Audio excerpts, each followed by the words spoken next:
Hey everybody, it's Peggy here. I'm back with another reading. So, welcome to my corner of Lisa's channel where I do the reading, she picks the deck, and today's deck is the Prism Tarot by the 8th house.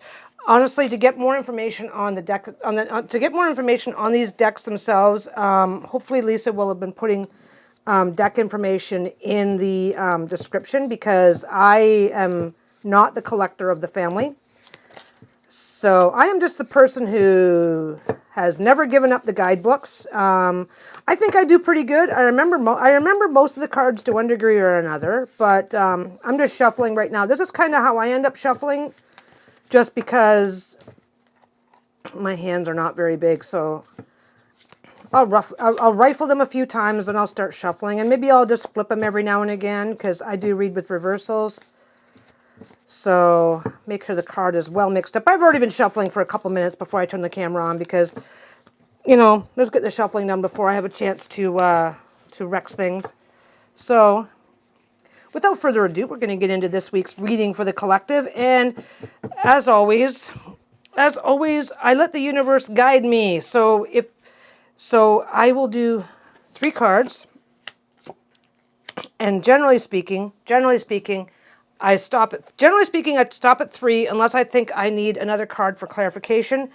And before I decide, I don't decide past, present, future, or issue, solution, outcome.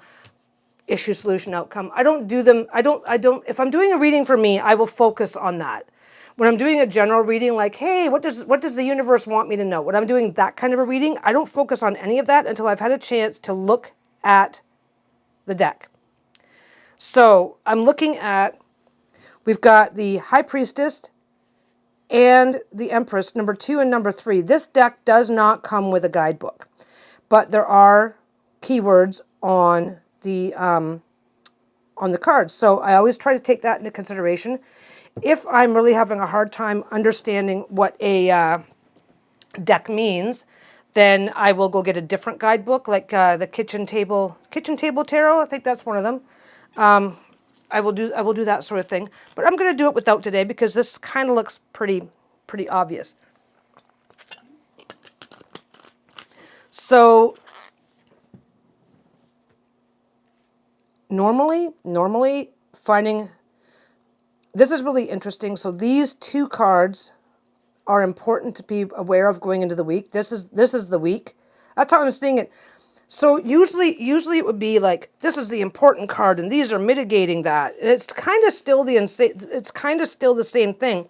These are the 2 really important things to focus on, and this is the outcome. So now you've got the 10 of raindrops, fulfillment. This is like, woohoo, everything's going the way I want it to. Everything's awesome. Everything's great. Everything's wonderful. This is awesome. So you've got a really good week to look forward to. But the fact that these are reversed means to me, because, okay, the High Priestess is about trusting your intuition, and the Empress is about being receptive, right? And these are both reversed. Now, first off, these decks are both female energy. Now, a lot of people don't specify male-female energy, but I got to get these on the camera. Sorry, I'm doing a really bad job of keeping things on the camera some days. So there are presumptions when it comes to masculine and feminine energy. And that's not a bad thing. That's just how the world looks at things most of the time. And so the feminine energy is generally nurturing, supportive, caring, that sort of thing. And you've got the High Priestess and the Empress together. So you've got the highest form of intuition, the highest form of being receptive and open to thoughts and ideas. These are both reversed. So this is not a bad thing. This is a warning. You got a really good week to look forward to, but you can really get yourself trapped into getting so caught up in your good time that you're ignoring your intuition, you're ignoring this receptiveness. Like, okay, if you're having a good time and you're at the club, you're having a good time, everything's awesome, so you just spontaneously decide to buy a round for the whole bar. That's not very smart, right? This is not a difficult reading. At least I don't think it is. And I think there's more to the High Priestess and the Empress as individual cards there's a lot more to these cards as individual cards, but I think that personally, I think the focus is on this.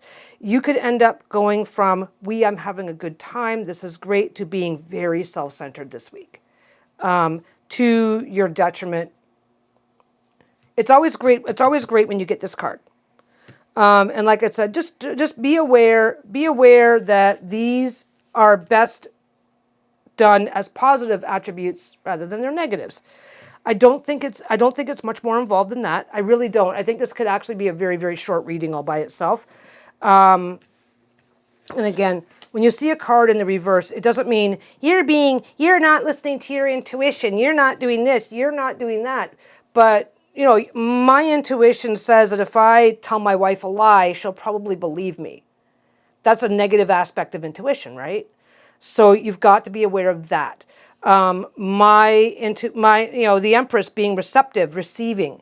And again, you could get so hung up on what people are doing for you that you forget that there is reciprocity required in most interactions.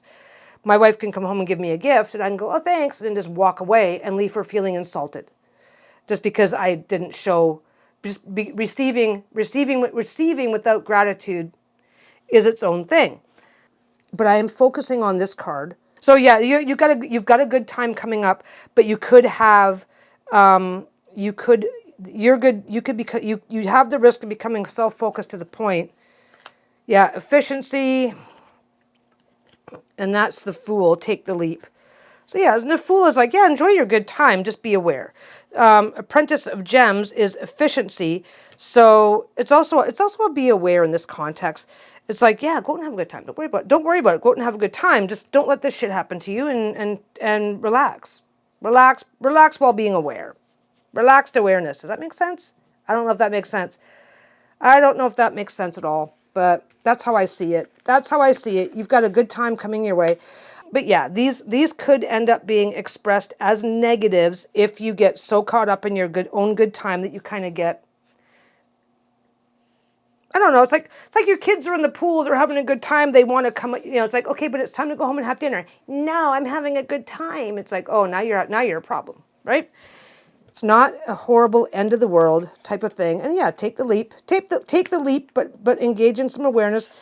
Efficiency, I'm not sure how efficiency really applies. And unfortunately, I'll be absolutely honest, I'm assuming this is Pentacles, but the unfortunate problem for me is that if the deck isn't really like, I'm seeing this is the Ten of Cups, but it says raindrops and gems, and sometimes it's the rainbow for me that made me realize it was the Ten of Cups. This one here, it doesn't necessarily help me determine what suit it is. So I could be wrong, but I'm thinking that it is the Page of Pentacles. But sounds like it's overall a pretty good week. Just enter into it with some awareness of other people, other situations. Don't screw somebody over, don't let yourself screw somebody over in order to enjoy your own good time, and you should be just fine. Anyway, that is the reading. I'm going to stop there. Like I said, I kind of got tripped a lot over the two cards coming up the way that they did, but I think it's a warning, not a detriment, and I think you're in for a pretty good week.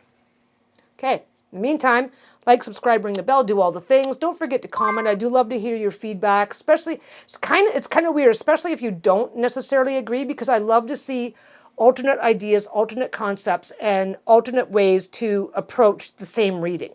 Because that makes it a lot of fun, and it also makes it really, really educational, both for me and for anybody else who might be following along, to get tips and ideas on how to improve their practice. Anyway, in the meantime, you guys have a great week. I'll see you soon. Bye.